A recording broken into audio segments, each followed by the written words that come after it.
Thank you very much for your insights. And now it is time for the unilateral conduct plenary, challenges around unilateral conduct cases. Mr. Nuno Cunha Rodrigues, President of the Portuguese Competition Authority, will be presenting it. Thank you.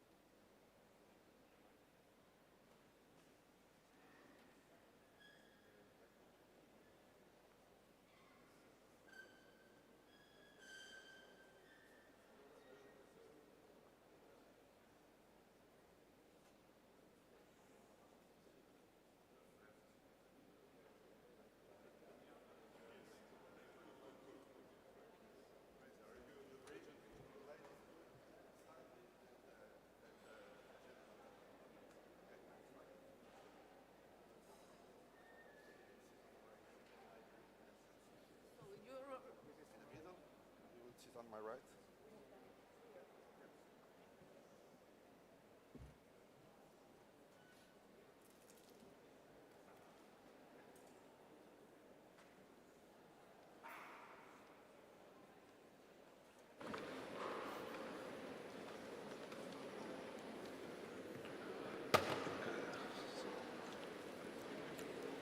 Can you start? Okay, go. So good morning, everyone. Ladies and gentlemen, we are ready to start this plenary session of the ICN Unilateral Conduct Working Group. I'm Nuno Cunha Rodrigues, so I'm the chair of the Portuguese Competition Authority, and it's a pleasure to be here in Barcelona. Again, many thanks to the CNMC and to Cani in particular. Enhorabuena, Cani. Es un placer de estar aquí otra vez en Barcelona y colaborar con CNMC. And also with the ICN and Andreas, thank you also for the organization. I'm glad to have a wonderful panel here of people that will share with us their experience. On my right, we have Andrea Pezzoli. He's the Vice Secretary General of the AGSCM, the Italian Competition Authority. Here on my right, it's my friend Raiko Aoki. She's Commissioner at the JFTC, the Japan Fair Trade Commission. On my left, we have Fangi. She's partner at Baker McKenzie and also a non-governmental advisor for the Taiwan Fair Trade Commission. And on my left, we have Mr. John Small. He's chair of the New Zealand Competition Commission. Well, he's not small, he's big, so he's kind of the antitrust paradox. But yeah. Okay, so we'll speak about unilateral conducts, and the investigation of unilateral conduct case involves significant challenges. These challenges involve the growing technical complexity of this case, procedural issues, the standard of proof, and the fast-changing markets that call for swift intervention. Concerning these unilateral conducts, we have just recently seen the report published by the ICN, Unilateral Conduct Working Group, on a series of harm that was published in March this year that addresses several problems with unilateral conducts and the design of remedies in conduct cases involving substantial market power in digital markets. The report that was issued sheds some light in particular challenges involving cases concerning digital markets, and we'll try to cover also some of the topics that were raised in this report. So in the first part of this plenary session, our panelists will share their experience and their vision about the main difficulties that they are facing in unilateral conduct cases. And in the second part of the session, we will focus on relevant approaches and solutions to keep competition law enforcement adequate and efficient. So starting with the main challenges, and beginning with Raiko, I believe that the JFTC is one of the co-chairs of the ICN Unilateral Conduct Working Group. So you were leading the Unilateral Working Group project concerning unilateral conducts in digital markets, I suppose. So based on the conclusions from the project, Raiko, could you share with us an overview of the type of challenges that agencies are facing in this sector and your experience about this? So Raiko, please. Sure. Thank you, Nuno. I'll be happy to do that. And before I forget, I'd like to thank Connie and CMNC for the wonderful conference before I forget. So now I'd like to share with you the UCWG report that Nuno just mentioned. JFTC served as a UCWG co-chair with French Competition Authority and the Spanish CNMC this ICN year. And JFTC was fortunate to lead the project on survey of unilateral conduct in digital markets, and this was published as a report, as Nuno mentioned. And it was based on replies to our questionnaires from 47 agencies and 31 NGAs. This report summarized challenges that agencies faced in unilateral conduct cases in digital markets and approaches that were taken to tackle these challenges. I'd like to express my deep appreciation for those authorities and NGAs that contributed with their responses. Now, I'd like to share with you typical challenges that were mentioned in the report. I'll touch on the analysis of theories of harm, remedies, and legal or structural challenges. So for analysis of theories of harm, these are some of the challenges that were mentioned. One, difficulty in assessing anti-competitive effects, combining different practices into one conduct. This was pointed out by Switzerland, France, and Mexico. Two, necessity of focusing on the impact on quality and innovation besides price, pointed out by Canada. Difficulties in analyzing the cutting-edge technologies, such as search algorithms, pointed out by Korea. And four, dealing with a justification based on data privacy, pointed out by Canada. Next, some challenges regarding remedies. Three main challenges were indicated.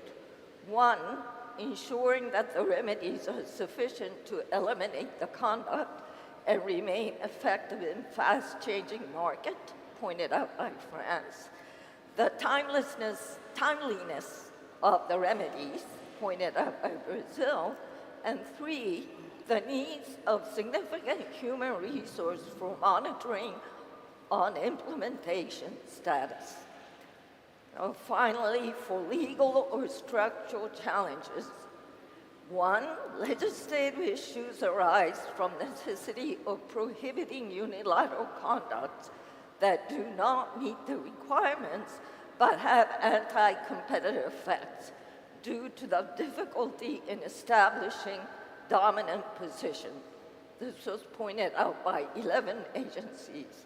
Two, challenges in analyzing or assessing evidence in digital markets, pointed out by 21 agencies, especially technical difficulties in collecting data stored digitally, understanding of computer systems in investigated companies, and lack of expertise for IT forensic capabilities. And finally, three, the difficulty of obtaining enough cooperation from the involved companies when requesting internal documents or a large amount of data, particularly when those companies are located outside the jurisdiction and do not have even local offices in the jurisdiction. In addition, 20 agencies out of 47 respondents said they have no enforcement experience against unilateral conduct in the digital area. And one of the reasons for this was lack of human resources, such as technical expertise. The report includes other challenges identified by the responding agencies, as well as how agencies have tackled these challenges. Lack of human resources, such as technical expertise, I think highlights the importance of agencies globally around the world sharing their experiences as well as their challenges.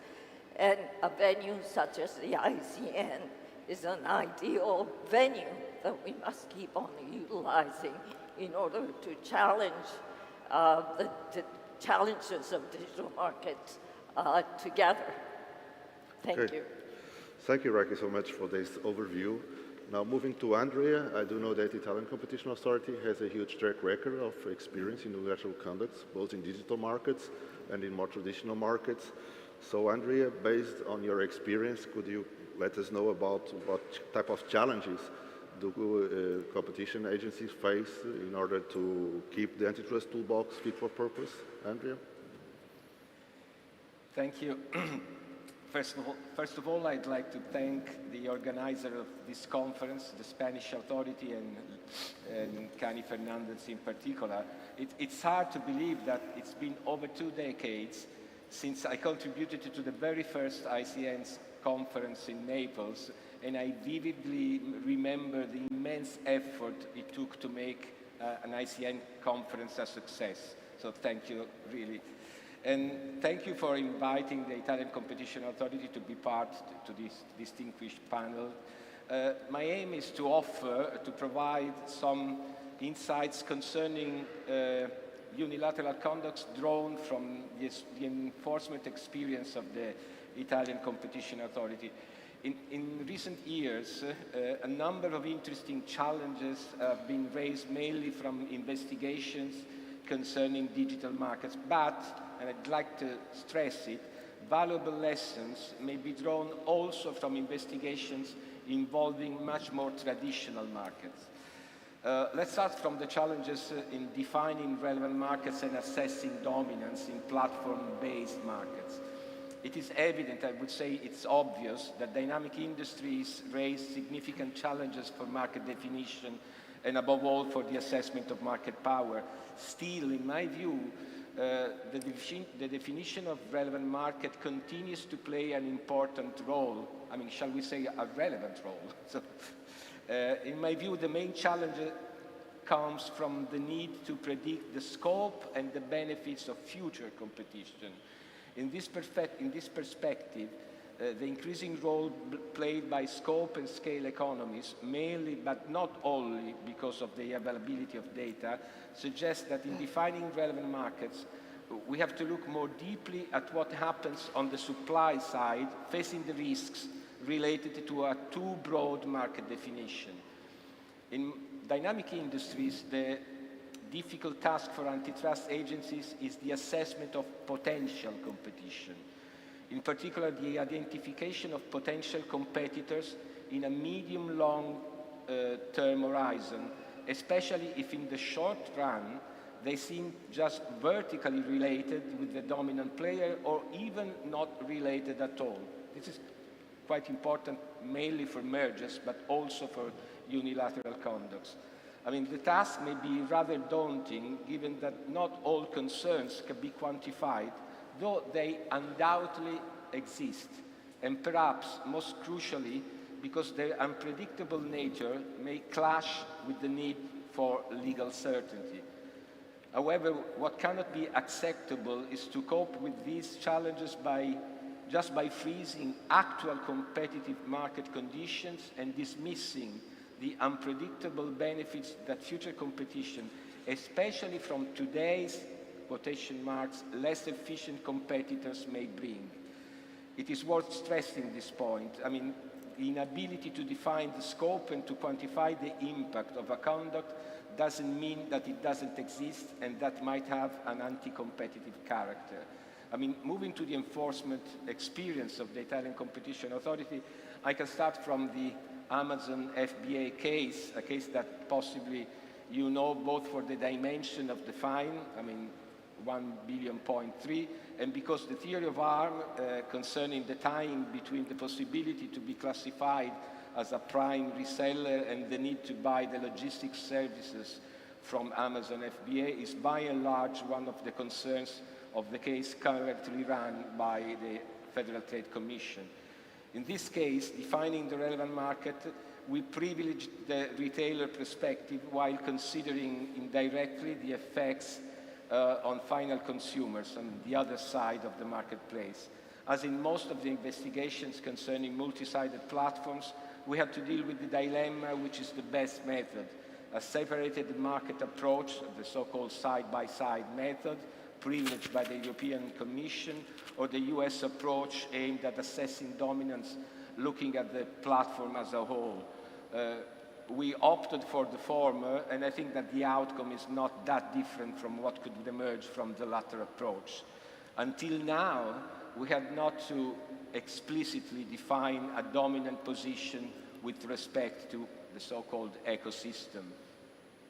I mean, to estimate market shares, in the Amazon case and in other cases dealing with digital platforms, we have had to expand our toolkit beyond traditional parameters like sales, volumes, and capacity. I mean, given the diminishing significance of price competition, we've explored other meaningful parameters such as the number of clicks or users. However, in doing the assessment, we could benefit of previous decision of the European Commission. Therefore, at the end of the day, I can say that it was not a mission impossible, so it was quite easy.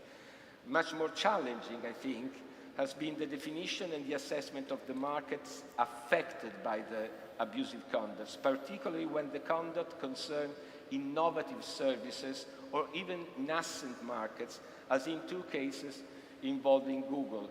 In the Google Analytics case, Google refused to include in its Android Auto system an app providing innovative services related to the recharging of electric vehicles. I mean, ranging from finding a charging station to managing the charging session and reserving a place at the station, thus favoring its own Google Maps app in a crucial stage of the development of new electric mobility services.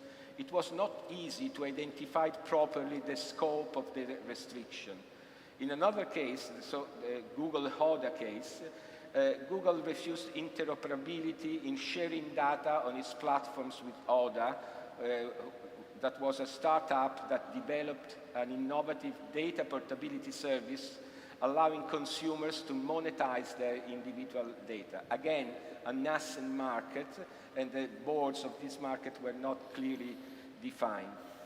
Then there are the challenges of defining new theories of harm. I mean, while in the Amazon FB case, the already mentioned Amazon FB case, could be categorized within the traditional exclusionary tying category, we couldn't resist the temptation to view Amazon's conduct also through the lens of the more contemporary, and I would say fashionable, self-preferencing framework. I mean, you cannot avoid it.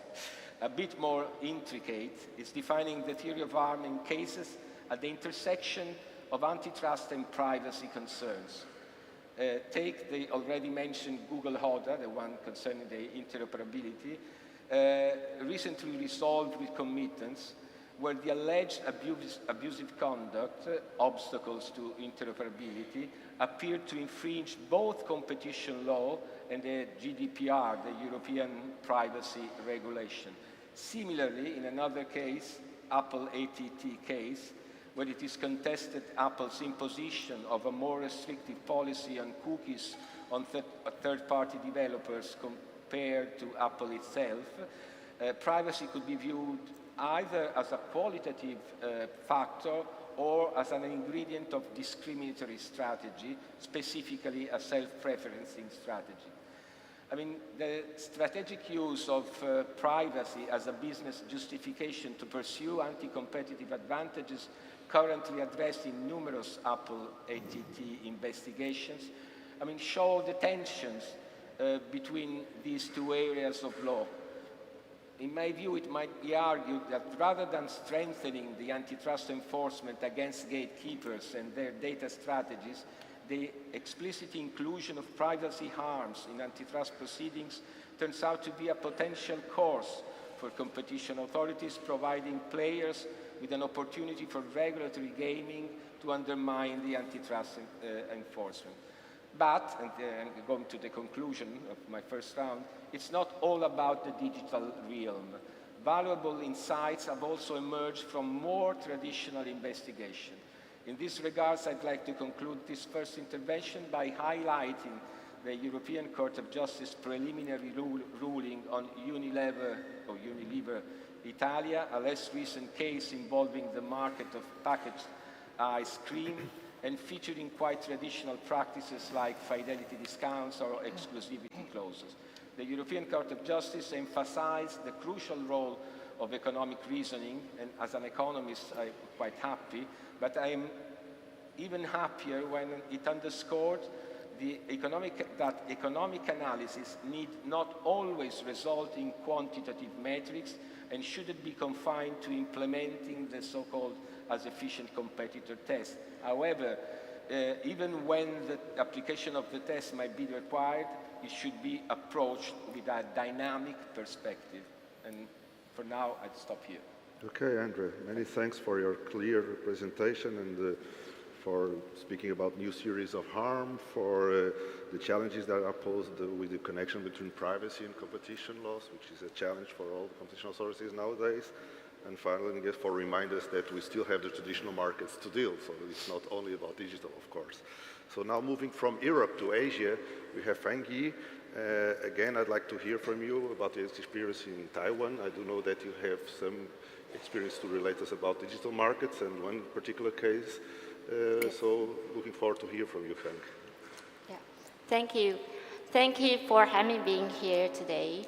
So I would like to share Taiwan's experience in unilateral conduct cases by using the Food Panda case, which is a narrow NFN case happened in 2021. So the TFTC received complaints from the restaurant stating that Food Panda requesting its partnering restaurants to set the menu price uniformly in both the restaurants and on the Food Panda platform, making the restaurants unable to set different prices in different channels. In September 2021, the TFTC imposed penalties on Food Panda for $33,000 US. Considering Food Panda is not considered a domestic enterprise, the TFTC then used the rule of reason analysis to determine if the restriction will restrain competition. During the investigation, the TFTC was faced with difficulties on market definition and the impact and the interest among the various stakeholders. So the first challenge is what the relevant market is. Food Panda claimed that the relevant market should be the eat-at-home market or the remote ordering market. Food Panda believes that it's not appropriate to define the market of the food delivery platform. The reason is that consumers can order takeout meals from restaurants through different channels, and restaurants that often take out services usually use multiple channels to sell their products. Therefore, it's improper to include all kinds of home delivery remote ordering in the market, including the online platform and the offline physical channels. However, the TFTC had a different view. According to the TFTC, the food delivery platform plays the role of intermediary between the restaurants and consumers, which is the typical two-sided platform. And there is an indirect network effect between the two ends of the two-sided platform. Because the delivery platform serves as a medium for direct and simultaneously transactions between the consumers and the restaurants, it is classified as a transaction-based platform. The TFTC then concluded that the relevant market should be the food delivery platform market. The second challenge is how the TFTC adopted the rule of reason analysis to determine if such narrow MFN clause will restrain competition. Foodpanda claims that the dining pricing requirements is designed to allow consumers to enjoy lower prices for the order on the Foodpanda platform, so that there will be more consumers using the platform. And the partnering restaurants will also receive benefits such as more orders and brand awareness. Foodpanda thinks that if the restaurant cannot accept the terms, they could work with Uber Eats, which have another 40% of the market share, or other delivery platforms instead. Therefore, there is no risk of restricting competition. However, Foodpanda's arguments did not persuade the TFTC.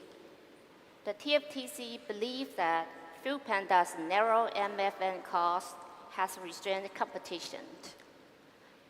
First, it restricts competition between direct and platform sales channels because these restaurants cannot set different prices for consumers using the Foodpanda platform and those who do not. Second, since the restaurants using the Foodpanda platform have to pay the commissions but cannot increase the prices posted on the Foodpanda platform, it is likely that restaurants will have to increase the price and the restaurant's platform cost will be shared evenly to customers, whether or not they use the platform. Third, it will cause an effect similar to the across-platform price parity agreement, because in Taiwan, the indoor prices is usually the lowest price, i.e. the price floor. By demanding that the prices on Foodpanda platform should be the same as the in-store price, Foodpanda could indirectly ensure that the prices on other delivery platforms would not be lower than the prices posted on Foodpanda. This weakens other delivery platforms' incentives and abilities to provide better prices and compete with Foodpanda. And the TFTC's challenges do not come to an end after its decision. Foodpanda filed an appeal to the court. In the court proceedings, Foodpanda claimed that there is no concrete evidence to support TFTC's positions. There was then also another challenge as to whether the court has sufficient knowledge to deal with cases that involve digital economy, and if the court will strictly require the TFTC to obtain sufficient evidence to prove that such a narrow MFN clause could possibly impede competition. At the moment, the case is still pending at the court. So I'll first stop here for now. Thank you. Okay, thank you, Frank, for explaining this Foodpanda case, which seems to be quite interesting. Now, moving even far away from Taiwan, moving to New Zealand. So we have John. John, I do know that you have been facing some challenges when dealing with digital markets in New Zealand, being a smaller competition authority. I don't know what kind of challenges do you face, and can you let us know from your experience and your view on this? Yeah, sure. Buenos dias, good morning, and thank you very much to the organisers for this wonderful event. It's my first time at ICN, and it's just wonderful so far. Unlike New Zealand's experience in unilateral conduct cases, we are overflowing in challenges in this area in New Zealand. And I suppose that the most fundamental way to describe it is, I suppose, why do I not have a case here to discuss with you, a unilateral conduct case? The answer is we haven't taken one for 10 years, essentially. And the reason for that is that our test, the statutory test, has until very recently been framed around the purpose of the conduct. So the only way to breach the statutory standard is for the Commission to persuade a court that this firm with market power intended to use its market power to substantially lessen competition. Now, it might sound like a reasonable test. The way our courts have interpreted that test is to say, well, if a firm that doesn't have substantial market power might also do this thing, then you cannot say that a firm with substantial market power had the purpose of lessening competition when it did it. And so rather than having, in a sense, a higher standard for firms that have got substantial market power, the test became, if anybody would ever do this, then it's fine, even if you've got substantial market power. That led to a very convoluted form of analysis in court, where the essence of it was to try and define a counterfactual world where the firm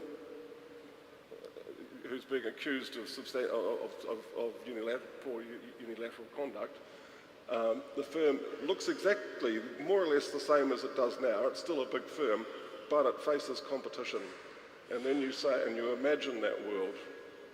And so, for example, if it's suppose it's a telecom case with a telecom network, a fixed line telecom network, then you say, oh, well, we need to envisage a world in which a fixed line telecom network competes with a whole lot of other fixed line telecom networks, so it doesn't have market power, and then ask ourselves the question of whether this conduct would have been undertaken in that world. It's completely crazy, and it led into this, it led the analysis completely away from the reality of the situation and into this bizarre hypothetical world. So, I mean, we've been in that situation for 10 years, and the Commission has for 10 years been trying to get the law changed, and some people here have helped us in that, and eventually this year it did get changed. So we now have our standard now is purpose or effect. So an effect of lessening competition will be enjoined by the standard. But in the meantime, we've lost the market has been carrying on for 10 years without this test, without any enforcement of this test, and kind of knowing that it's not going to be enforced. So we're in a bad situation, and we're now internally catching up with what it takes to do these cases. So that's our number one challenge, I guess. Added to that, we're a small agency. There's 60 people in our competition branch, 13 in the group that would go after these kind of unilateral cases. It's not a big team, and the cases, as you well know, of course, are inherently complicated and expensive to run. We also have, at various times, had trouble with jurisdiction issues, particularly in digital markets, where the company's headquartered offshore, and you have years of litigation trying to grab them and subject them to our jurisdiction. So those are the sort of, these are pretty basic challenges. On the bright side, I guess, we've been watching and learning a lot from these international forums, and I think we're well placed now. We've got a pipeline of cases ready to go, but those are our main challenges, I think. Okay, thank you, John. So we've got a nice overview of different parts of the world, different competition authorities, but at the end I can say there are different competition authorities, but similar problems and similar challenges all over the world. So that's what we do when we deal with competition law, that we are facing the similar problems even though we are in different parts of the world. So having this in account, now we move to solutions and to what kind of solutions can we find in order to solve these challenges, to address these challenges, and to keep competition enforcement effective and fit for purpose. So in this second round of the panel, we'll address these issues and how can we deal with these challenges. So, Raiko, now moving to you, I know you mentioned the ICN report, a very important report from March 2023, but now I'd like to hear from you about the JFTC experience tackling the challenges in unilateral conduct cases. So, what can we know from the Japanese experience? What do you think are the key considerations in these areas, Raiko? Thank you. I'll be happy to share the uniquely Japanese experience, but before I do that, I was very happy I was able to. I thanked Connie and CNMC for the wonderful conference, but I forgot the next important thing, which was that the report is available on the ICN website, and if you have not read it yet, please do read it. You'll find it very interesting. Now to Nuno's question about the Japanese experience. I don't need to repeat the challenges, but what we have done at the JFTC is we have been taking a more multi-pronged approach, and particularly we focused on advocacy, and we decided before we understand, the first thing we have to do is to understand exactly what the challenges are by understanding what's going on in the market. So we have been doing a series of market studies. So I'll introduce them to you. In June last year, we published a report of a result of a survey regarding trade practices in the cloud service sector. The assessment is that the cloud service has been quite competitive, but recent trends show increasing market concentration and point to very likelihood that the market structure will be less competitive in the very near future. The market study report on mobile OS and mobile app distribution was published this February. It points out that the mobile OS and App Store market is an effective duopoly of Apple and Google, and they can use this for self-preferencing and other conducts that cause concerns under the Japanese competition law, the AMA. The report suggests desirable measures from competition policy point of view, such as improvement of consumers' ability to switch. Another report on digital news content distribution released this September identifies that type of conduct of news portal operators can be a concern under the AMA. Then, in order to assist both news platform operators and news media operators to work on resolving these concerns, it makes clear conduct regarding joint negotiation of news media operators that may cause competitive concerns and which may not under the AMA. Furthermore, in March this year, we launched market studies on so-called connected TVs, such as smart TVs that have internet connection functions and streaming devices that connect TVs to the internet, where the digital platforms are involved. For example, we're looking into whether TV OS providers take advantage of their power to manipulate the ranking display on TV home screen. I hope I'll be able to share this and other market studies in the near future at the ICN, and I'd like to thank Andreas Mund for keeping up the lively ICN discussions. Thank you. Thank you, Raiko, for reminding us the importance of the market studies, namely to address these challenges and from the Japanese experience in this area.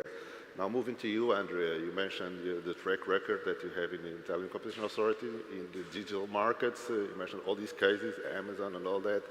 And also you remind us the importance of the traditional markets, not to be forgotten by competition authorities. So having in account all your experience, what would you recommend for the competition authorities from your experience in order to tackle the unilateral conducts? So Andrea, can you let us know? Okay, trying to answer to Nuno's request, in this second round, I'd like to briefly address some aspects, concerning reinforcing institutional capacity and increasing interagency cooperation. First, it seems interesting to say that the Italian Competition Authority as a new tool in her arsenal to address unilateral conduct in digital markets. In 2021, the legislator enriched our toolkit with a powerful provision related to the abuse of economic dependence in the digital economy. A provision which could, and I would add should, complement the Digital Markets Act.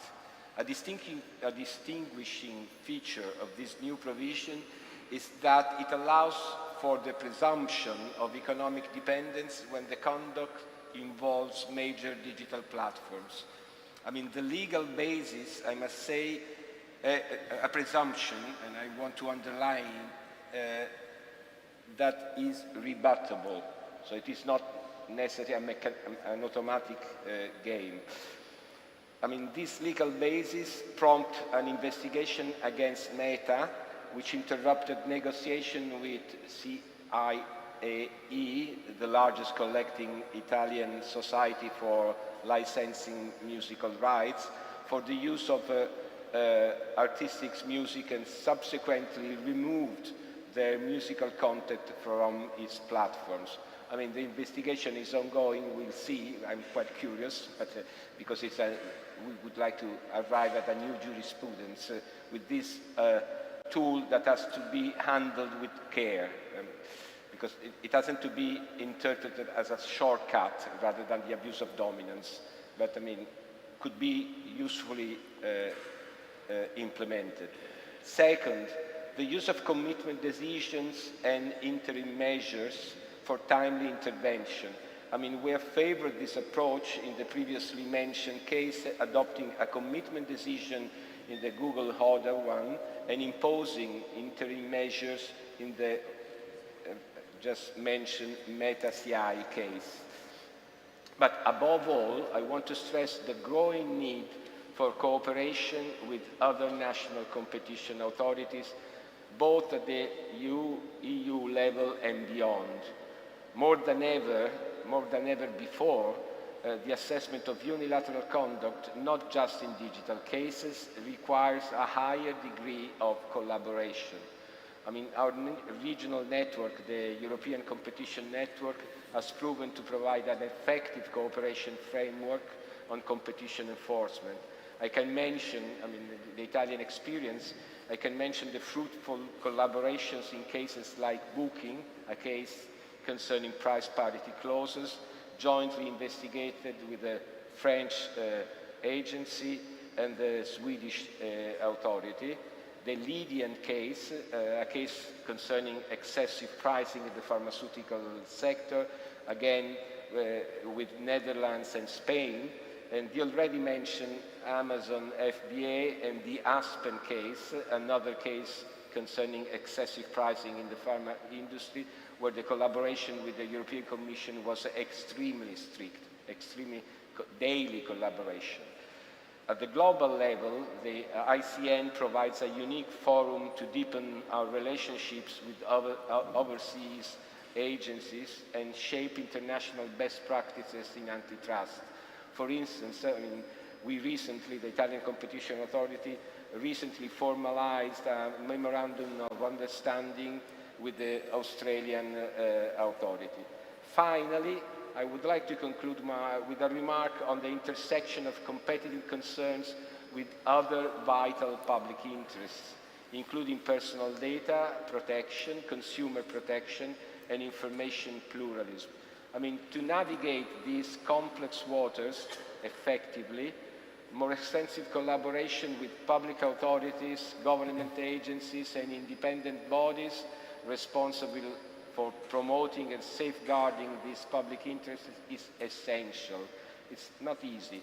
I mean, I think that this holistic approach allows us to identify coherent and effective courses of action. The Italian experience underscores that different levels of collaboration are not just valuable, but increasingly necessary. In our specific case, collaboration extended even within our own agencies, particularly with departments responsible for consumer protection, which I would describe as a sort of collaboration within the same building. And again, even within the same building, collaboration is sometimes quite costly and it requires efforts, but efforts are fruitful. However, I must acknowledge that collaboration can be complicated and costly, not always aligning with the pursuit of a quick response. I mean, the mantra in the digital economy, we have to reply immediately, which appears to be the central aim of the new regulatory approach to address digital platforms. I mean, competition authorities are accustomed to collaborating with sectorial regulators, although it's not always a straightforward process. And given the pivotal role played by privacy and individual data, cooperation with data protection agencies will be of growing importance. And I think it will be crucial, but given the different cultural backgrounds, it will also be a quite difficult task. And that's all, but for my gratitude for your attention and your patience. Thank you. Thank you, Andrea, for reminding us of these topics. You know, I would say that the interagency cooperation is quite important, and following the European Court of Justice decision, we do know that the cooperation, namely with the protection data agencies, is quite important in order to solve the privacy and competition law issues that we are addressing now. The proposal for interim measures, as you remind us, is also quite important. And finally, the international cooperation. I do think we have seen here in this panel that we have global problems, and in order to tackle global problems, we have to find global solutions, and that demands international cooperation. And the ICN is one of the forums, of course, that we are here to try to tackle these problems. So now moving to Fang again, we heard about the Panda case, and could you just let us know what's the Taiwan Fair Trade Commission experience in this, and how have you in Taiwan have approached the challenges that we are facing in the digital markets, and how we can learn from your experience in Taiwan? Sure. So in view of the increasing unilateral conducts in relation to digital platform, the TFTC set up a digital platform industry task force in 2022 with a focus on, among others, the prevention of improper anti-competitive conducts. Following the release of the draft in March 2022 for public consultation, and after collecting and considering all parties' comments, the TFTC finalized and released its white paper on competition policy in the digital economy in December 2022. The white paper summarized the main competition issues in the digital economy and provides its position and guiding principles of enforcement for enterprises reference. These issues include challenges to conventional market definition, the assessment and analysis of market power, price discrimination, MFNs, restriction on online sales, data privacy, and market competition. This white paper could provide a good reference for the court to provide certain background knowledge on the digital economy when it reviews relevant cases. The white paper also provides suggestions of possible regulatory amendments. Following the publication of the white paper, the TFTC has promulgated a draft amendment to the guidelines on the market definition to consider the indirect network effects under the structure of multi-sided market for the definition of relevant market. Moreover, the TFTC also progressively introduced information technology in the case analysis and improve its technological enforcement capabilities by employing digital tools. After accumulating considerable enforcement experience, the TFTC may further promulgate guidelines on competition issues relating to the digital economy. This may include the TFTC's position as to whether there should be another approach or analysis more suitable for the digital market. For the horizontal effects that could arise from the MFN clause, the TFTC intends to include the vertical cartels in the definition of the concerted action. These are the approaches and solutions from the TFTC to tackle the challenges around the unilateral conduct cases. Thank you. Thank you, Fang. Also, to remind us the role of advocacy here in tackling these challenges is quite important, to understand what's the position of the competition authorities, what's their understanding of these markets. So moving to New Zealand, John, again, back to you. I know you have a smaller competition authority similar to mine, so I suppose we are facing the same challenges, although we are in different parts of the world. So knowing that you have limited resources, how are you able to tackle these problems and these challenges that we learned from the first round of panels? Yeah, thanks, Uno. So I think from our point of view, there's a couple of things, and there are some echoes here back to Reiko's discussion of market studies, which we found to be very helpful in terms of both getting broader understanding of markets and identifying potential problems, and also to Fang Yi's discussion about advocacy and guidance. But if I just start with something a bit more prosaic, which is, as you would have heard from my first round, we've got a target-rich environment in New Zealand. There's a lot going on there that has not been really addressed, and so we're putting a lot of effort into prioritisation of matters, and also into internal process efficiency. And so if I just start with that first one, with a small team and facing multiple issues, we get a lot of complaints. So we have and we just obviously cannot. I'm sure you're all in the same position. We cannot take up everything. So we have a hurdle for opening an investigation, and if a matter gets to that point, then we start as what we call a low-level investigation, which has got a strict timeline on it of 3 months, and at the end of 3 months, there's a very careful assessment as to whether this is a go or no-go, and then we've got another checkpoint. If it gets through that, we've got another checkpoint at every 3 months, essentially, just to try and get away from this risk of zombie investigations, things that are sitting there that people have invested a lot of time and effort into, and you're not really sure whether they're going to go anywhere. So those kind of things are a huge drag on internal resources.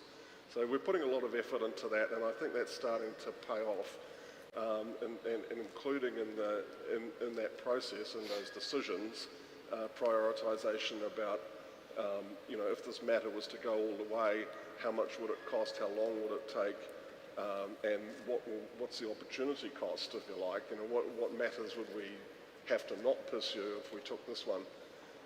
So those sorts of processes I think are helping us a lot, and we've got a pipeline now that's close to being approved for litigation and close to filing. So, and then I suppose on the other side of things, and I was struck earlier by Benoit's comments about we've got quite a varied toolbox, and it's we really should be using lots of things and matching the tool to the problem. So, in some cases, advocacy which can take all sorts of forms is really the best way to go. We've found that written guidance is really welcomed by our business community and the bar, and particularly in the case of when there's a law change, as we've just had in our unilateral conduct provision.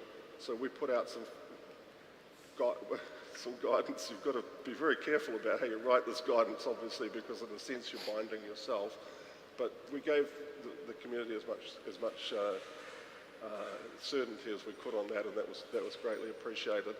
And then other forms of advocacy, also, we will certainly take the opportunity to to get our voice out there in the media. We had one just very recently. I was talking to Nuno about it the other day, that where there was a refusal to supply that, and it was of a publicly, it was a retail product, a breakfast cereal that that everybody knew about, and so it was a matter that kind of caught the imagination of the public. And it was a threatened refusal to supply to a discount retailer that was providing competition in the grocery sector. And we went out fairly hard with press release expressing real concern about this. And the firm backed down within a few days. They said, oh, we deny that we broke any law, but we see your point. We won't do this. So, you know, to me, that's an example of just you doing whatever you can, whatever it takes, even if it's a little bit novel and risky. That's way better than a long case. So yeah, I think this, back to Benoit, you know, it's horses for courses, pick your tools right, and from our point of view, that internal prioritisation is making a big difference. Okay, thank you. I think it's been a very interesting and fruitful panel. I do think that what's interesting about the ICN meetings and all that is that we get to visit wonderful cities, such as Barcelona, but at the end to learn from each other's experience, and that's the most important that we take out from the ICN meetings, that we learn and then can improve our role, not only as competition authorities, but also in the NGAs, you know, being lawyers and all that. We can learn and we can improve. And I do think that this panel was wonderful because we were able to learn the Panda case in Taiwan, the Italian experience in such digital markets and traditional markets, the role of the market studies in trying to tackle unilateral conducts, the importance of the interagency cooperation, and I do think in the connection between privacy and competition to be very important for the future to enhance this type of cooperation, the role of international cooperation, the possibility to use interim measures in cases of unilateral conducts, the role of advocacy, and finally, the importance of smaller and medium competition authorities to handle with the resources they have in order to tackle enforcement in digital markets and traditional markets. So again, I do think at the end we all have learned much, and we have improved our knowledge of the way to enforce and to tackle unilateral conducts. So I was happy to be moderating this panel, and please join me in a round of applause to all the panelists, and thank you both.